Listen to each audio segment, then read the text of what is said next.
Good morning students. Today we are going to start chapter number 3, synthetic fibers and plastic. So students, इस chapter को start करने से पहले कुछ हम इसके बारे में पढ़ लेते हैं.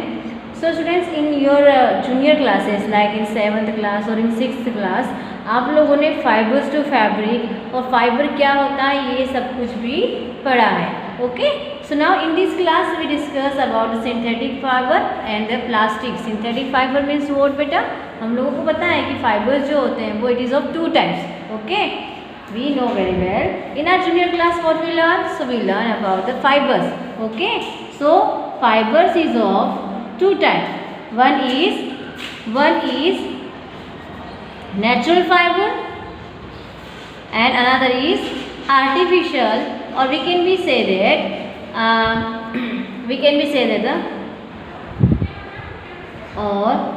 the synthetic. ठीक है, और सिंथेटिक फाइबर.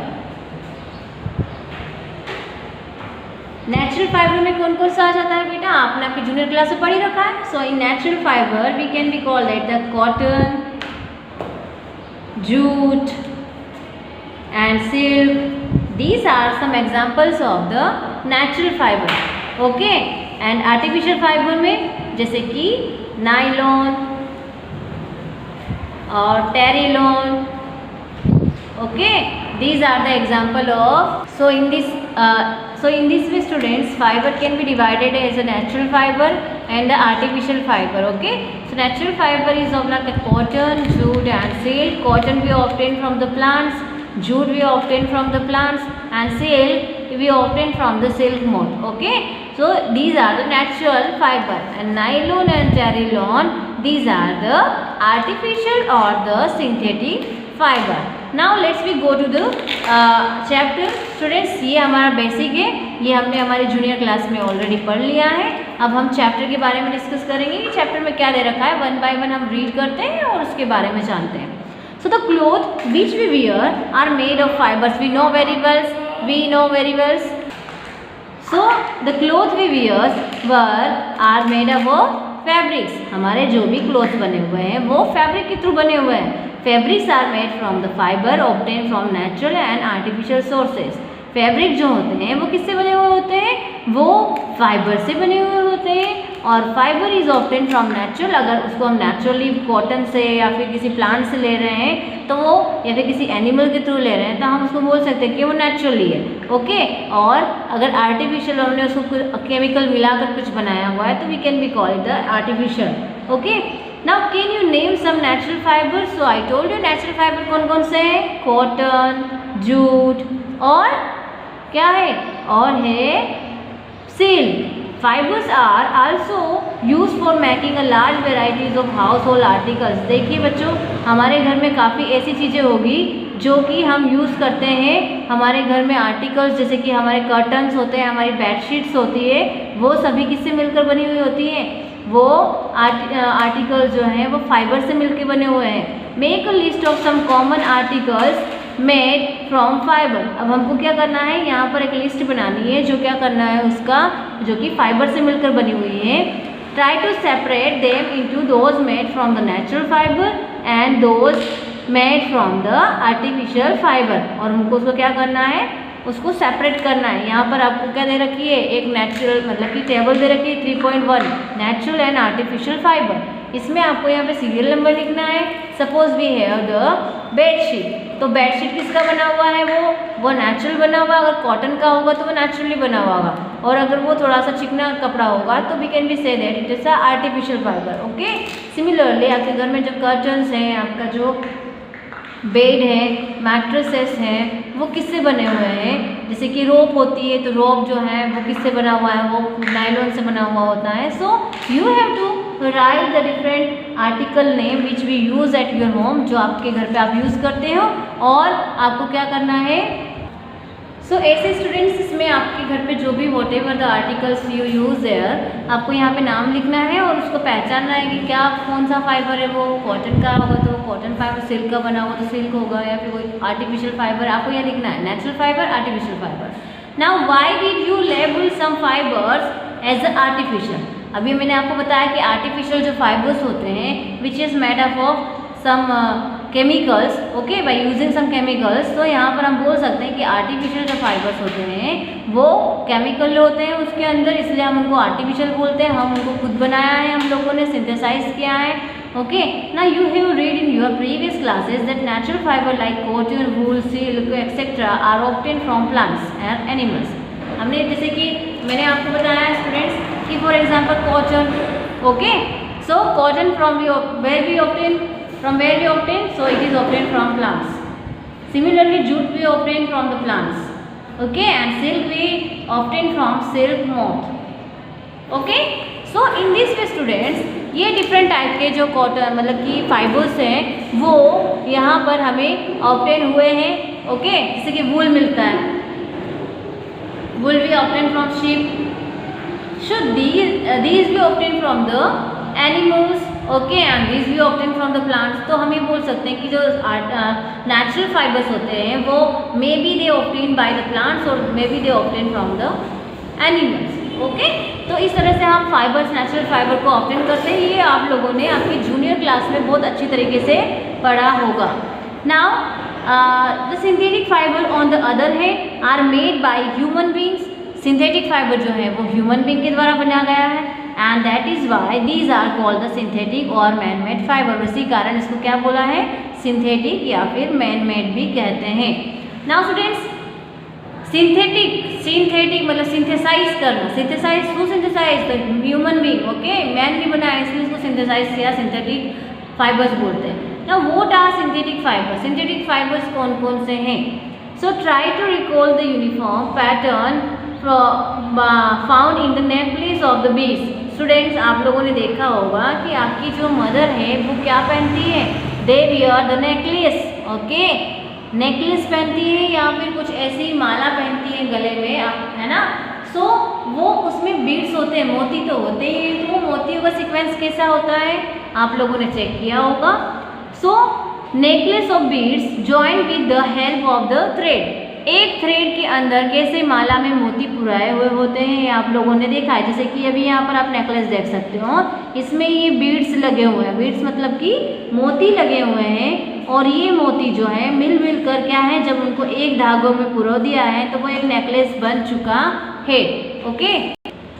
और यहाँ पर देखा आपने कैसा एक नेकलेस बन गया। You can be see here the chain, ऐसा देखो यहाँ पर लूप जैसा स्ट्रक्चर है, वो एक के अंदर फिट है और एक जो है लॉन्ग चेन का फॉर्मेशन हो रहा है, okay. So in figure B में आप देख सकते हो कि ऑल टुगेदर जो पेपर क्लिप्स हैं वो साथ में मिलकर एक लॉन्ग चेन का फॉर्मेशन कर रहे हैं। Is there any similarity between the two, क्या आप देख सकते हो कि इसमें दोनों में क्या सिमिलरिटी है। तो सिमिलरिटी ये है बेटा कि वो सिक्वेंसली जो है वो अरेंज है। फॉर एग्जाम्पल ये बीड्स है तो बीड्स जो है वो मोती के अंदर है, और ये चेन जो है हियर यहाँ पर क्लिप्स मिल कर क्या बने हुए हैं, चेन बने हुए हैं। So a synthetic fiber is also a chain of a small unit. Synthetic fiber भी क्या होता है, वो छोटे छोटे जो चेन्स होती है उनका यूनिट होता है, ओके, एंड जॉइन टुगेदर। जैसे कि अगर एक बीड और दूसरा बीड और ऐसे काफ़ी बीड्स मिलकर एक नेकलेस बन गया है, सिमिलरली यहाँ पर स्मॉल यूनिट होकर सिंथेटिक फाइबर का फॉर्मेशन करवाता है। Each small unit is actually a chemical substance. जो भी स्मॉल यूनिट्स होगी वो केमिकल सब्सटेंस है क्योंकि वो सिंथेसाइज की गई है, ओके। वो हमने नेचर से ऑब्टेन नहीं की है। सो वो नेचुरल की जो सिंथेटिक जो है वो स्मॉल यूनिट मिलकर क्या बना रहा है, यहाँ पे सिंथेटिक केमिकल सब्सटेंस का यूज़ करके ही यहाँ पर हम यूनिट के फॉर्मेशन से थ्रू सिंथेटिक फाइबर बना रहे हैं। Many such small unit combine to form a large single unit called a polymer. और ऐसी यूनिट अभी यहाँ पर पॉलीमर का नाम आया है, okay. So we write here the polymer. So what is polymer? So polymer is a, poly means what बेटा? पॉली मीन्स मेनी, ठीक है, बहुत सारे और बहुत सारी यूनिट्स। सो पॉलीमर के अंदर सिंगल मेनी यूनिट्स होती है। जैसे कि अगर हमने अभी नेकलेस देखा तो उस नेकलेस के अंदर बहुत सारे क्या है, बीड्स हैं, छोटे छोटे मोती मिलकर क्या बन रहे हैं, एक पूरा नेकलेस बन रहा है, ओके। सो इसको हम बोल सकते हैं यहाँ पर कि ये एक बीट को हम 1 यूनिट बोलते हैं। तो सिमिलरली पॉलीमर में बहुत सारी मेनी यूनिट जो हैं वो क्या है, कंबाइंड है, और इन दिस वे ये एक पॉलीमर का फॉर्मेशन कर रहा है।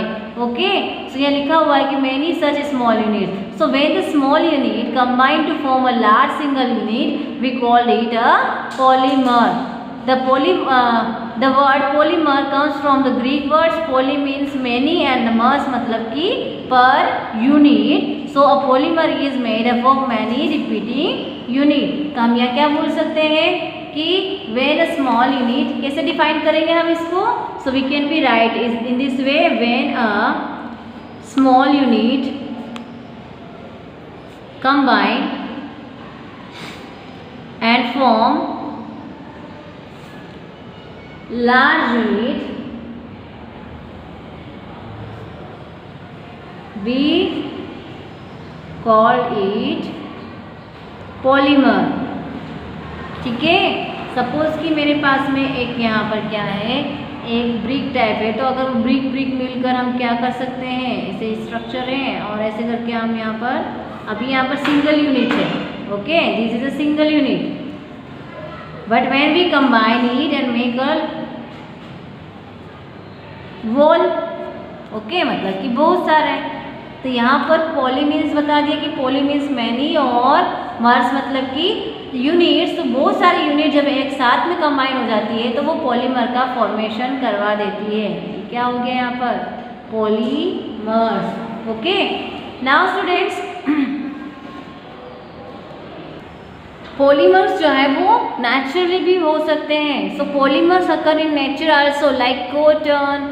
For example, in a polymer called the cellulose, cellulose से मिलकर बनता है कॉटन। सेल्यूलर एक यूनिट है और जब बहुत सारी सेल्यूलोज की यूनिट्स इकट्ठी होती हैं तो वो कलेक्शन होकर कॉटन का फॉर्मेशन करवाते हैं।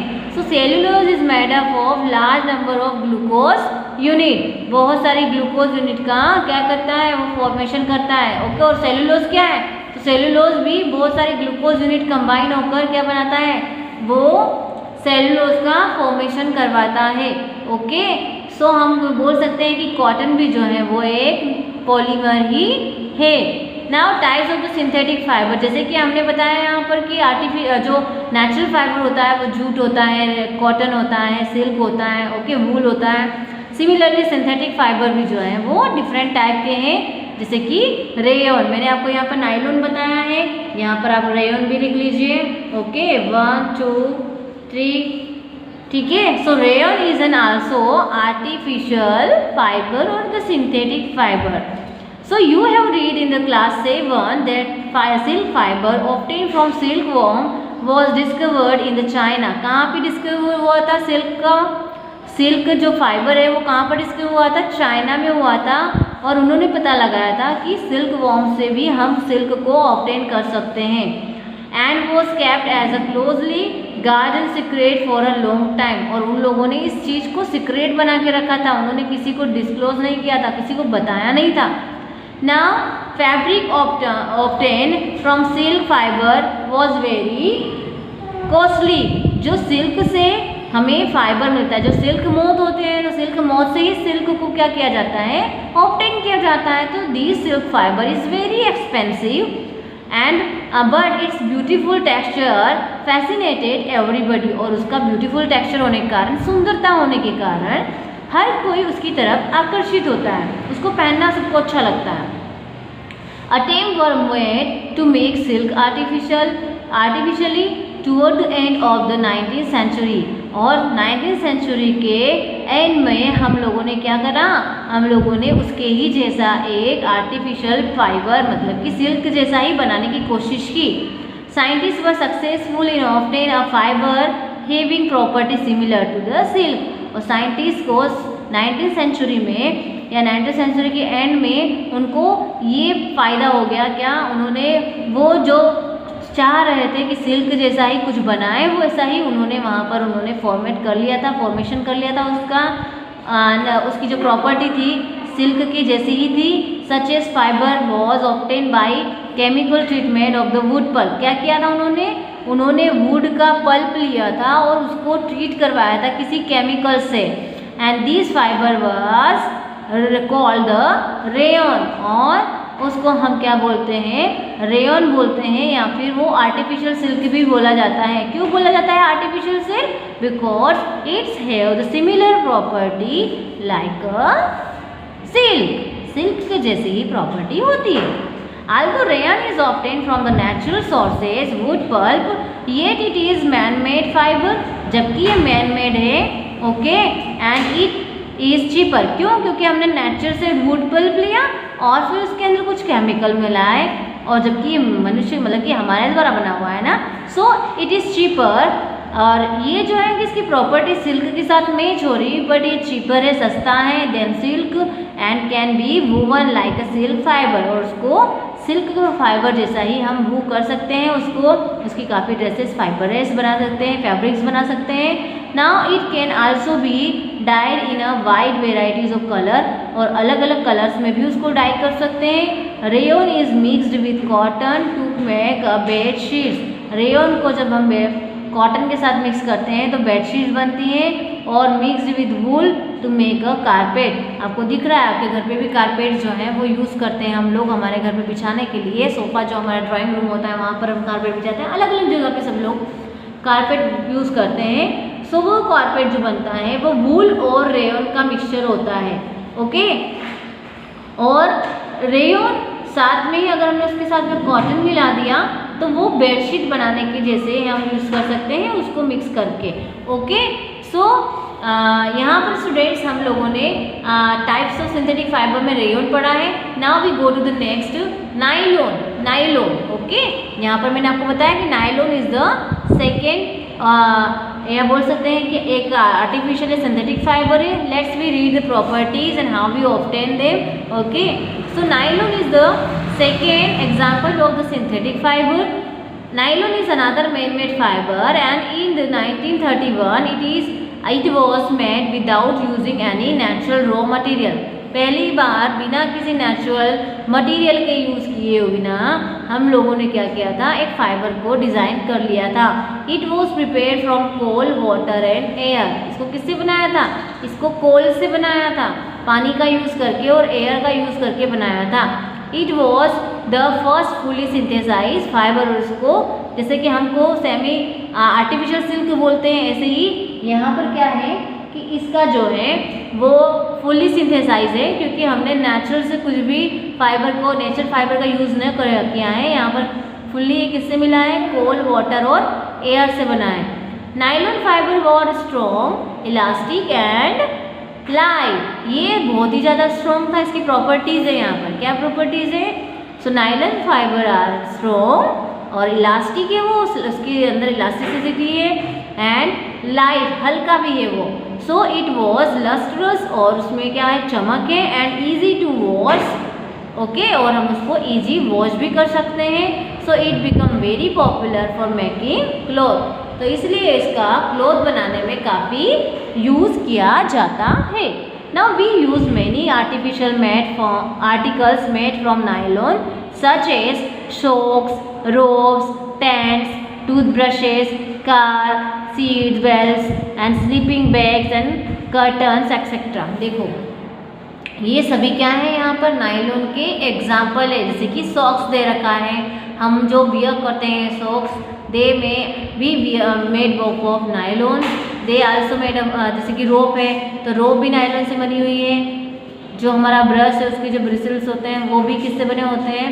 वो भी नाइलॉन से बने होते हैं। हमारे घर में जो हम कर्टन्स यूज़ करते हैं वो भी नाइलॉन से मिलकर बना हुआ होता है। So students, nylon also for used for making parachutes and ropes for rock climbing. आप देख सकते हो कि यहाँ पर पैराशूट दिख रहा है ना। तो पैराग्लाइडिंग के लिए पैराशूट्स का भी यूज़ करते हैं कुछ लोग। तो जो पैराशूट बना हुआ होता है वो नाइलॉन का बना होता है। एंड रोप जो होती है, रॉक क्लाइंबिंग के लिए जो रोप होती है, जो क्लाइंबर्स होते हैं वो नाइलॉन से बनी हुई रोप का ही यूज़ करते हैं। A nylon thread is actually stronger than a steel wire. जो नाइलॉन थ्रेड होता है वो ज़्यादा स्ट्रॉन्ग होता है स्टील वायर से भी ज़्यादा, इसीलिए तो अधिकतर जो रोप्स होती हैं वो क्या होती है, वो किससे बनी हुई होती है बेटा, वो नायलॉन से बनी हुई होती है। नाउ हियर एक्टिविटी 3.1 देखते हैं क्या बोल रहे हैं इसमें। So take a iron stand with a clamp, take a cotton thread of about 60 centimetre. यहाँ पर ले रखा है कि एक आप आयरन स्टैंड लो, ठीक है, जैसे कि यहाँ दे रखा है आयरन स्टैंड, और आपको कॉटन का थ्रेड लेना है जो कि 60 मीटर लेंथ में होगा। Tie it to the clamp so that the hang freely from its end as shown in figure. जैसे कि आपको क्या करना है, यहाँ पर उसको टांग देना है ताकि वो इजीली लटकता रहे। At the free and suspend, और उसको ऐसे ही फ्री एंड मतलब कि उसका सस्पेंडेड होना चाहिए। A pen so that weight can be placed in it, और उसके ऊपर क्या करना है, थोड़ा सा वेट रख देना है। Add a weight 1 by 1 till the thread breaks, जब तक कि वो थ्रेड टूट नहीं जाता है तब तक हमको क्या करना है, उस पर वेट रखते जाना है, रखते जाना है, रखते जाना है। Note down the total weight required to break the threads. Now these weight indicates the strength of the fibre, और ये वेट इंडिकेट करेगा कि कौन कितना वेट जो है वो सहन कर सकता है, वेट कैरी कर सकता है। ओके, ये हमको यहाँ पर देखना है। मीन्स कि here we are from doing this activity we are checking कि कौन ज़्यादा स्ट्रॉन्ग है, कौन सा थ्रेड जो है वो ज़्यादा स्ट्रॉन्ग है और कौन सा नहीं है, कौन सा फाइबर स्ट्रॉन्ग है, कौन सा नहीं है, ठीक है। This weight indicate the strength of the fibre. Repeat the same activity with the thread of wool, polyester, silk and nylon. Tabulate the data shown in the figure. यहाँ पर दे रखा है टेबल, इसके अंदर आपको क्या करना है, आपको फिल करना है वोट की कितने वेट आपने यहाँ पर रखे। Now you may use the hook of nails on the wall for hanging the fibres. आप फाइबर को हैंग करने के लिए हुक का और नेल का यूज़ भी कर सकते हैं अगर आपके पास में अगर ऐसा स्टैंड नहीं है तो। And polythene bag also you can carry them. The in place of weight you may use marbles, marbles का भी यूज़ कर सकते हो, पवल्स का यूज़ कर सकते हो, ताकि आप क्या कर सको, आप उसको चेक कर सको कि कितना वो स्ट्रॉन्ग थ्रेड है और कौन सा फाइबर स्ट्रॉन्ग है, कौन सा नहीं है। तो स्टूडेंट्स ओवरऑल आपको ये जब करेंगे आप एक्टिविटी तो आप यहाँ से जानोगे कि नायलॉन का जो फाइबर है वो अगर स्टील के वायर से भी ज़्यादा स्ट्रॉन्ग है, इट मीन्स कि कॉटन, वूल और सिल्क इनसे भी ज़्यादा स्ट्रॉन्ग होगा। Okay, so in this way students हम ये बोल सकते हैं कि जो आर्टिफिशियल फाइबर है, जैसे कि हमने पढ़ा है रेयॉन और नायलॉन, वो ज़्यादा स्ट्रॉन्ग है और उनकी ड्यूरेबिलिटी या फिर हम बोल सकते हैं कैरेक्टरिस्टिक या प्रॉपर्टी जो है वो जो हमारा जो नेचुरल फाइबर है उससे काफ़ी ज़्यादा है। Okay, now here I am stopping this topic and thank you and जय हिंद।